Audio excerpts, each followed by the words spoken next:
Welcome to Action Begins Success, the channel that brings you motivational videos every single day.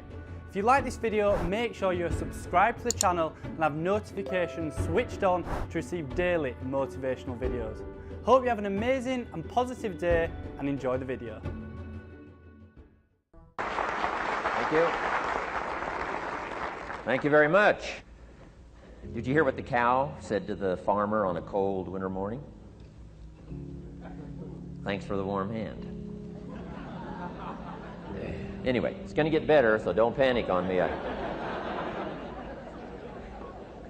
start small.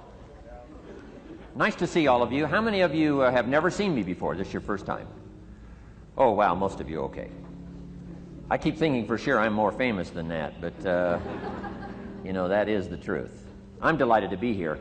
Been looking forward to it for a long time. And it's nice to be back. You know, I was here not too long ago. It's nice to be invited back. It says something when you're invited back. It doesn't say everything, but it says something. Maybe it says, let's give him one more chance, right? See if he can get it right this time. But I'm delighted to have all of you here. We're going to spend the day together. I feel two major responsibilities, and I'm sure you can guess what those are. Number one is to make sure you get your money's worth, right? When you shell out your cash, especially these days, you want to make sure you get full value for the money you spent. And I know the tab for the seminar was not that much. Pretty modest fee to get in. Most of you, your tips for the week, right? So it wasn't that much. But I want you to be able to say when you walk out of here today, it was worth my money. But my biggest responsibility is to make sure you get your time's worth. And the reason I say that is because time is more valuable than money. In fact, you might start your notes with that. Time is more valuable than money. You can get more money, but unfortunately you can't get more time. If somebody asks you to spend your money, that's pretty easy, right? We live in America. We're wealthy. So the money's not the problem.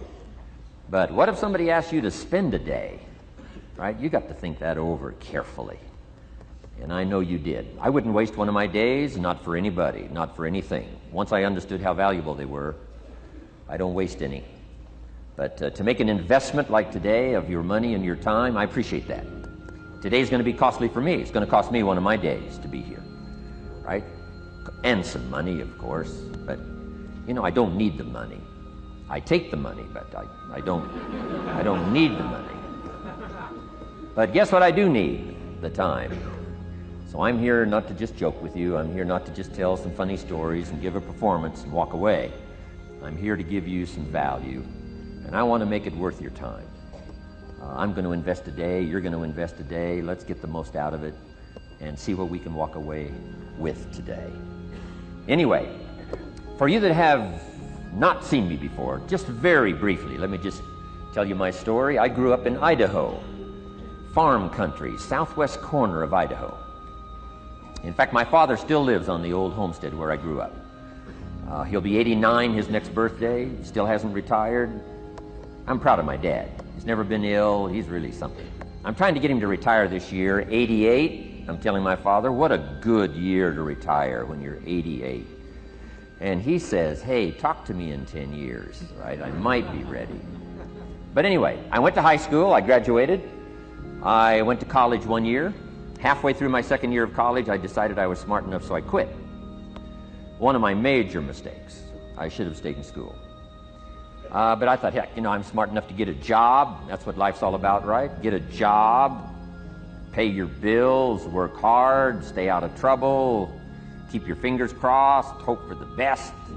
And I figured I was at least prepared to do that. So I quit college and went to work. A little while later, got married, got my little family going, and I'm out there doing what I thought was the best I could. But about age 25, I'm starting to struggle. I've purchased a little more than I can conveniently pay for on time, and the creditors are starting to call saying, hey, you told us the check was in the mail. What's the deal? And I'm getting embarrassed by that.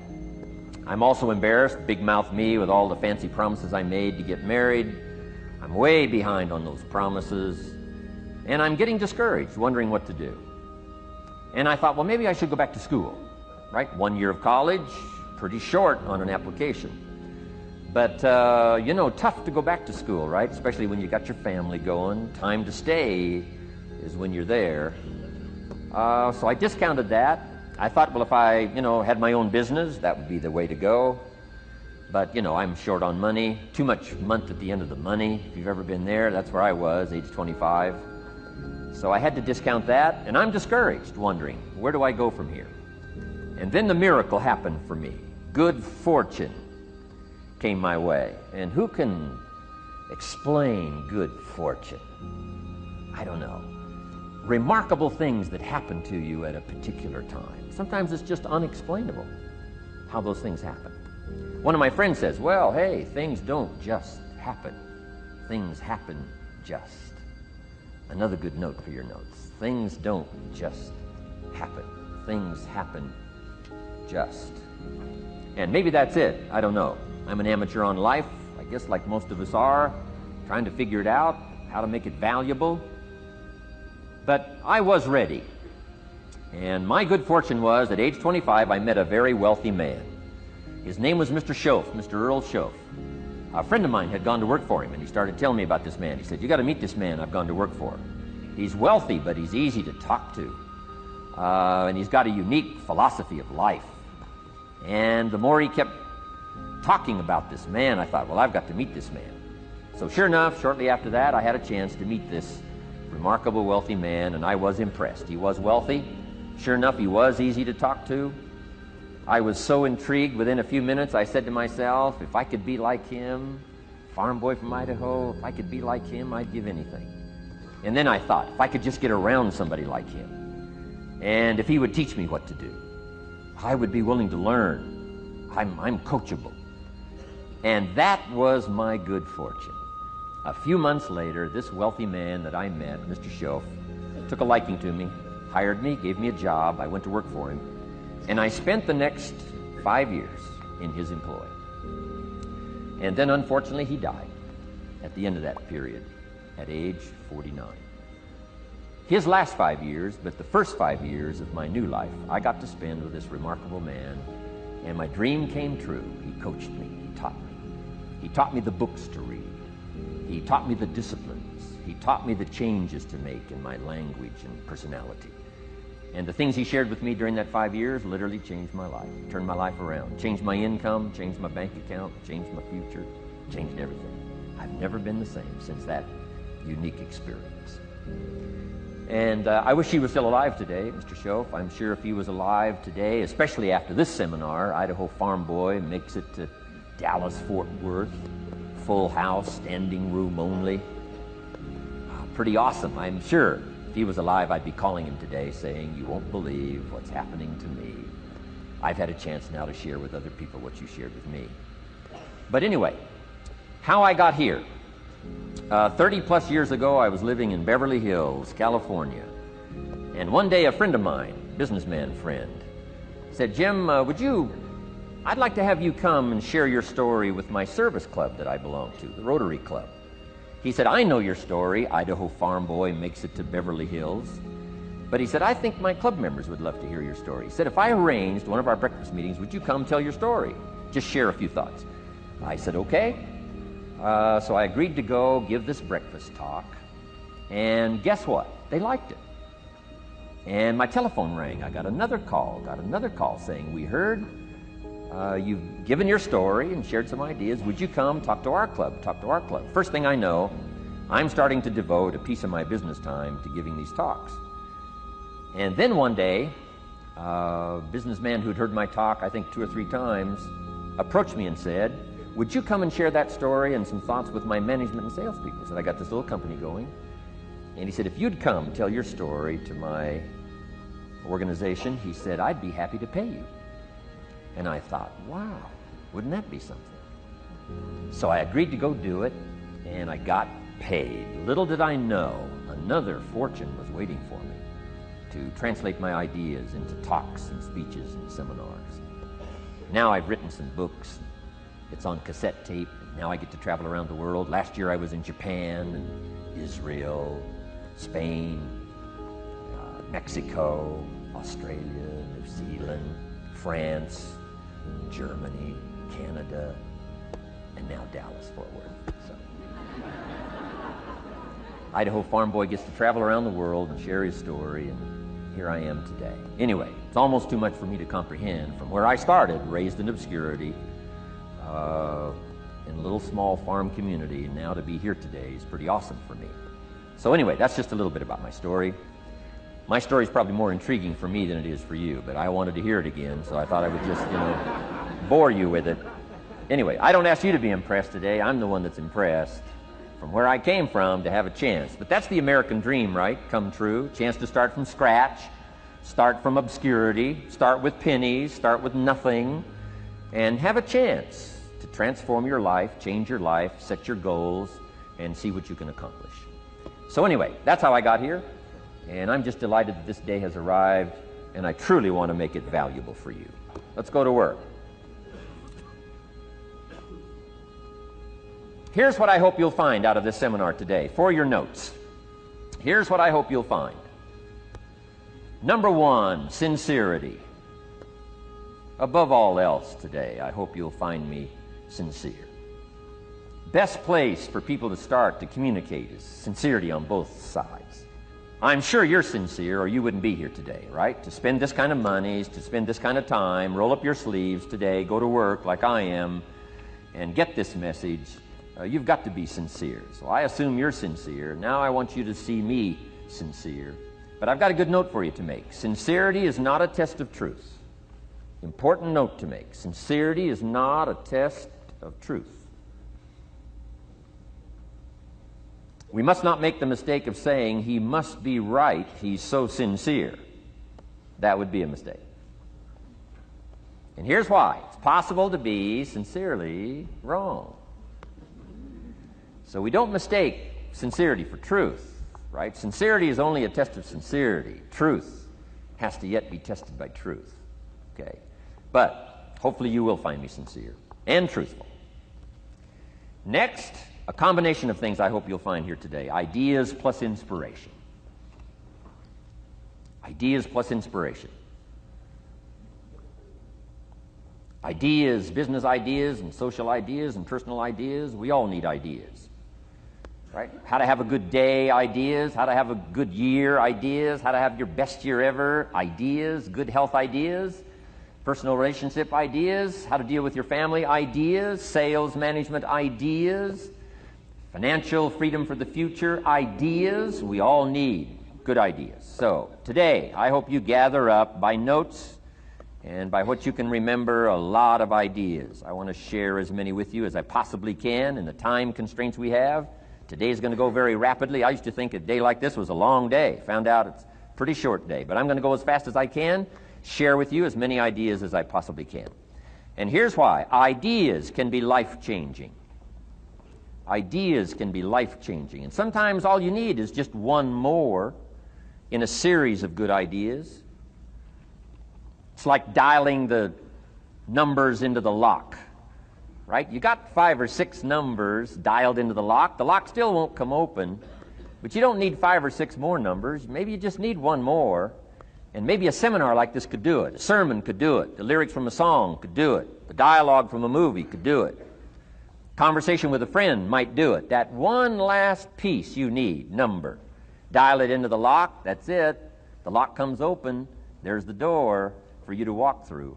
And maybe this seminar today could furnish that for you. One more idea. I know you've come with a lot already. Sometimes we get the impression, I used to have that I only had this much going for me and I needed this much. Usually not true. And I'm sure not true of this audience, where I find you today, as well dressed as you look today. As fine as you are sitting here today. It isn't that, you've got this much going for you and you need this much. I would assume you've got this much going for you, and maybe all you need is just a few more thoughts, ideas, to furnish you some ways and means to turn your life into the dream you want it to be. So, ideas. The seminar is going to be loaded with ideas. I want you to take good notes. But here's what else I hope you'll find here today, and that is inspiration. And who knows the mystery of inspiration? Why some people are inspired and some are not? You were inspired to get here. Some were not. Who knows the mystery of that? I don't know. How come you made it? The rest of them didn't make it. We don't know what that mystery is. Some people turned it down. Some people said it costs too much. Some people said it's going to take too much time. Some people are too busy, right? A lot of different excuses why some are inspired to take advantage of something that comes to town. Others pass it up. We don't know the mystery to that. Here's what I call it: mysteries of the mind. And I just leave it at that. Some things I don't try to figure out. I take the simple approach now, right? Some people do and some people don't. I mean, that's about as profound as my philosophy is. Some buy and some don't buy. Some go for it and some don't. Some change and some don't. And if you've been around for a while, you can usually work out the numbers, right? Out of 10, 3 do, 7 don't. Whatever business you're involved in, pretty soon you got this ratio going. The ones that do, the ones that don't. And you say, well, why don't the ones that don't, how come they don't? We don't know. I just leave it as a mystery. I used to try to understand all that. I just take the simple approach now. The guy says, this happens to me, this happens to me, this goes wrong for me, and all this stuff goes wrong for me. How come all this stuff happens to me? I say, I don't know, beats me. The best I've been able to figure out is those kind of things always happen to people like you. I mean, right? That's the best I got. I don't know. I'm an amateur on this stuff. What do I know? So just take the simple approach, right? That's how it is. Who knows? Interesting story says the day the Christian church was started. Now, I'm an amateur on the Bible, but best account I can remember, the day the Christian church was started, a magnificent sermon was preached. Great presentation. And if you're a student at all of good communication, it was one of the classic presentations of all times. The sermon, the first day the Christian church was started. And it said this sermon, this presentation was given to a multitude, meaning a lot of people. But it was interesting, as the account gives us, the record, it says, when the sermon was finished, there was a variety of reaction to the same sermon. Isn't that fascinating? I find it fascinating. It said some that heard this presentation were perplexed. And I read the presentation, sounded pretty straightforward to me. Said, why would somebody be perplexed with a good, sincere, straightforward presentation? Best answer I've got. They are the perplexed. I mean, what other explanation is there? It doesn't matter who's preaching. Right? It said some that heard this presentation mocked and laughed, made fun of the presentation. I thought, hey, this looks pretty sincere to me. If you give a sincere, honest presentation, why would somebody mock and laugh? Easy explanation. They are the mockers and the laughers. What else would you expect them to do? Right? I used to try to straighten all that out, say, well, they shouldn't do that. I don't do that anymore. I've got peace of mind now. I can sleep like a baby, not try to straighten all this stuff out. I used to be so naive. I used to say, well, liars shouldn't lie. See, how naive can you be? Of course they're supposed to lie. That's why we call them liars. They lie. They lie. So I don't straighten this stuff out anymore. Anyway, it said some that heard this magnificent presentation didn't know what was going on. And they're usually easy to spot. They're usually saying, what's going on, right? I mean, they don't know what's going on. But interesting, right? A variety of reaction to the same sincere, honest presentation. Now, it also says, in wrapping it up, some that heard the presentation believed. And I think that's who the speaker was looking for, the believers. Interesting. Now, it said the number of believers was about 3,000. So, pretty good first day. 3,000. I've had some first days, but I never had 3,000. But anyway, 3,000 were believers. And that's the speaker was looking for the believers out of this multitude. And that's about as close as we can come to understanding the mystery. Some believe, and some mock, and some laugh, and some are perplexed, and some don't know what's going on. And you just have to leave it that way. Why? Because that's the way it's going to be. The way to be brilliant is to find out how it's going to be and then say, here's how it should be. I mean, that's how you become brilliant. So, anyway, who knows the mystery? I call it mysteries of the mind. We don't understand. But I don't try to change it anymore. On this particular story, as far as we know, they didn't have classes after the presentation to try to de-perplex the perplexed. I mean, as far as we know, they left them perplexed. They left the mockers mocking. They let the laughers laugh. I mean, they didn't come back and try to straighten all this out. You say, well, how can you build a church? Well, make another presentation, and you'll get some believers and some mockers and some laughers and some who don't know what's going on. So that's about the best we can do. So, but I'm glad I've got the believers here today. You believed enough to shell out your cash and part with your time and some of your effort and energy, and I appreciate that. So, hopefully you'll find some inspiration here today. All right? To get the most out of today, a couple more notes. Number one, be thankful. That's a good way to capture the most of a day like this. Be thankful for what you already have. That shouldn't be any problem in America, being thankful. Everything we need is available in America. Everybody wants to come here, right? The last time I was here, that little presentation I gave, everybody wants to come here, America. People haven't plotted and schemed the last 40 years saying if I could just get to Poland, everything would be okay. No, everybody wants to come to America. Why? Everything's available here. All the books you need, all the sermons you need, all the churches you need, all the schools you need, all the instruction you need, all the inspiration you need, all the capital you need, all the markets you need, all the challenge you need, all the information you need, all the seminars you need. Everything's available here. This is America. So number one, let's be thankful for what we already have. Thanksgiving does this. Opens up the doors, opens up the windows, opens up the channels. Thanksgiving for what you already have. I did a seminar one weekend up at the ranch, up at Clear Lake. Got a lodge up there. Nice setting, high valley, high serenity ranch. For the weekend, Friday evening, Saturday, Sunday. People drove in from around California. I got there late Friday afternoon. Everybody had pretty well already gotten there. I couldn't believe the parking lot.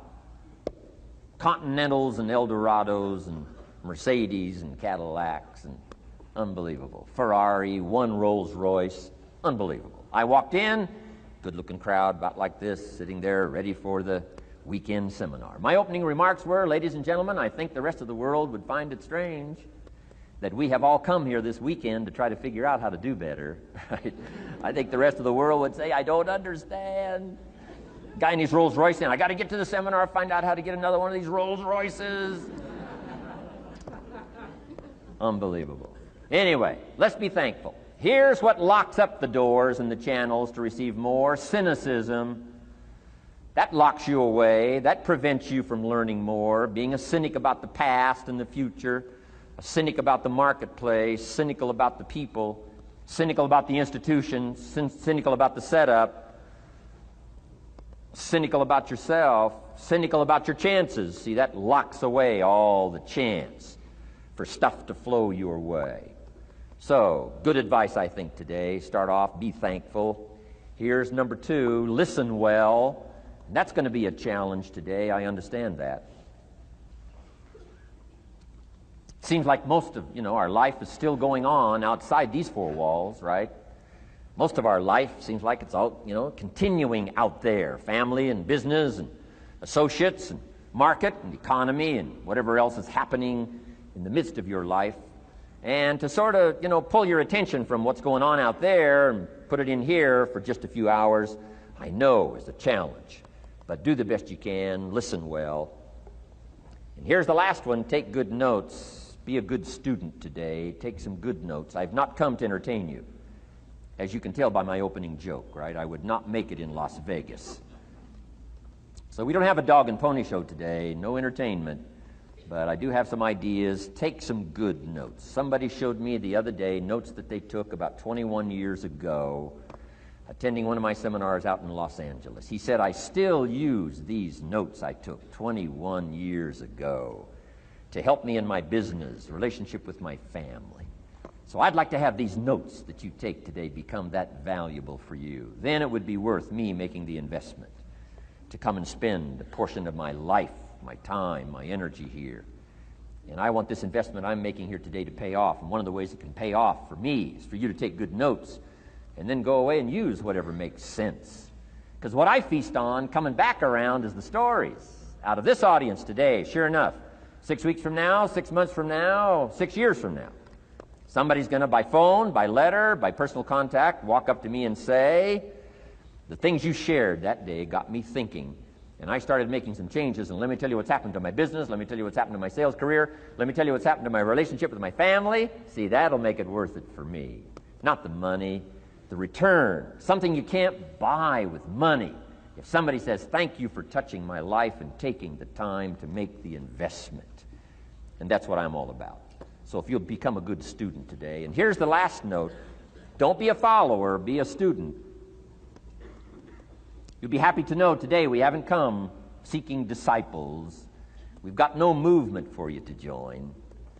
I'm just here to share some of my experiences, good ideas, best I can. But I think that's good advice. Don't be a follower, be a student, right? Take advice, but not orders. Take information, but don't let somebody, order your life. Make sure what you do is the product of your own conclusion. Excellent note to make. Make sure what you do is the product of your own conclusion. Not to do what someone else says. Take what someone else says, process it, think about it, ponder it. If it makes you wonder, if it makes you think, then it's valuable. Then when you go take action, make sure that the action is not what somebody told you to do. Make sure the action is the product of your own conclusion. If you'll follow just a little bit of those simple guidelines, I'm telling you, the learning process can be speedy, swift, powerful. Your learning curve can go up, and then applying it to your business, your life, your family, conversations, equities of all kinds. You'll find some progress like I did that first 5 years when I met a teacher willing to share with me, turn my life around. Progress I couldn't believe happened for me. Okay, let's get started. I want to review, I was here last time and we talked about the 5 major pieces to the life puzzle.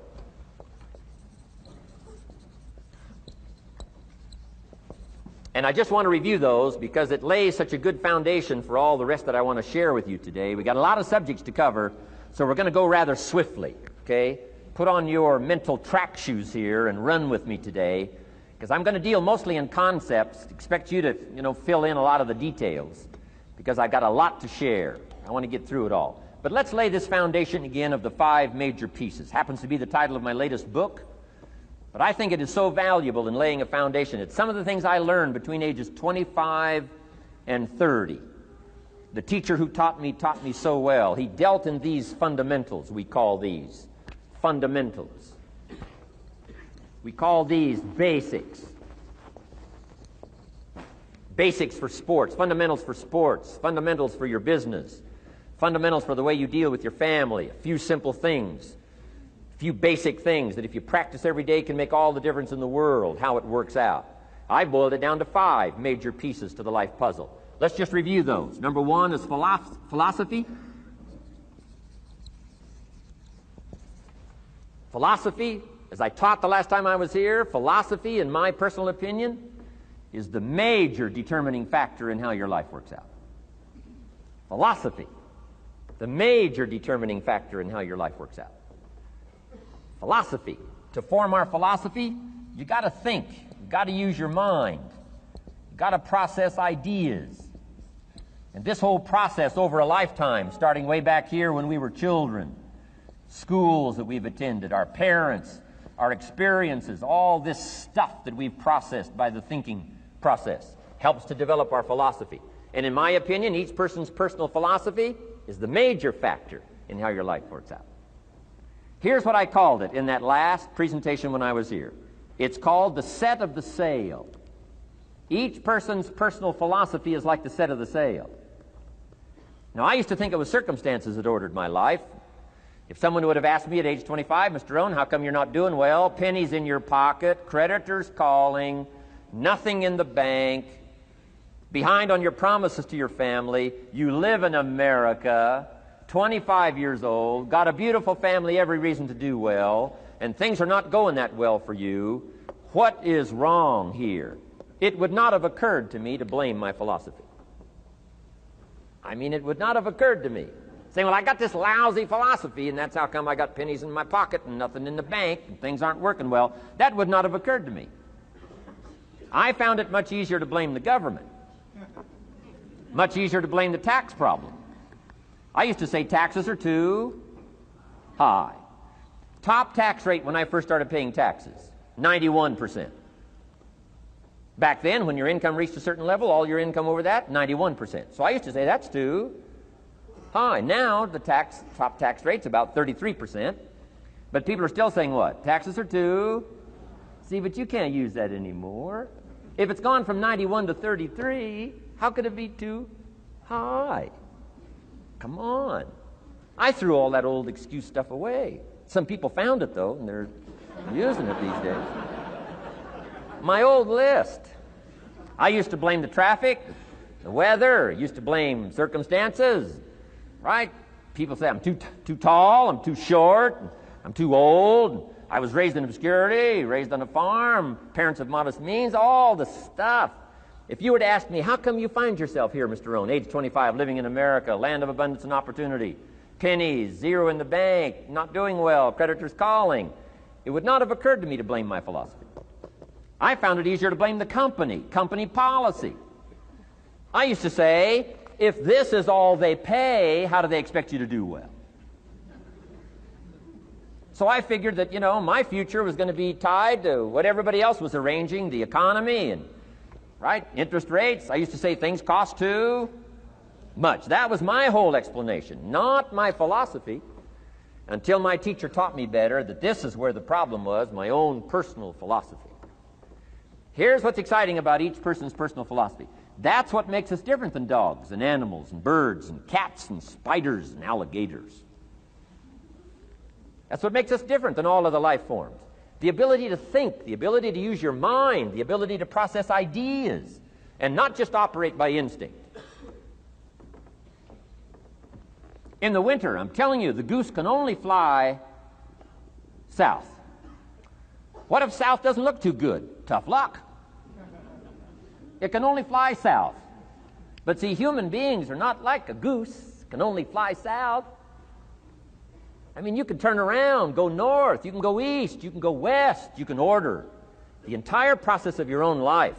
And we do that by the way we think. We do that by exercising our mind. We do that by processing ideas and come up with a better philosophy, a better strategy for our life, goals for the future, okay? Plans to achieve those goals. All this comes from developing our philosophy. Philosophy helps us to process what's available. Well, when we get here, we got seed, and we got soil, and we got some rain, and we've got some what? Sunshine, and we've got some seasons, and what? The miracle of life. Now, the key is, what do you do with all this stuff? How do you turn all this stuff that's available here into equity and promise and lifestyle and dreams and future possibilities? All of this that's possible now with human beings, how do you take all this stuff and turn it into this equities and values? Well, it starts with philosophy. What is the seed? What is the soil? What is the sunshine? What is the rain? Is it possible to take some of each of all the stuff that's available and turn it into food and turn it into value and turn it into nourishment and turn it into something spectacular and unique that no other life form can do? And the answer is yes. But you cannot deal with all this stuff and what to do with it unless you start refining your philosophy. Think, use your mind, come up with ideas, and strengthen your philosophy. So the seed and the soil and the rain and the sunshine, this is called, the economy and the banks and the money and the schools and everything that's available out there, processing information, what to do with all that, and turn it into equity and value. That is the major challenge of life, my personal opinion.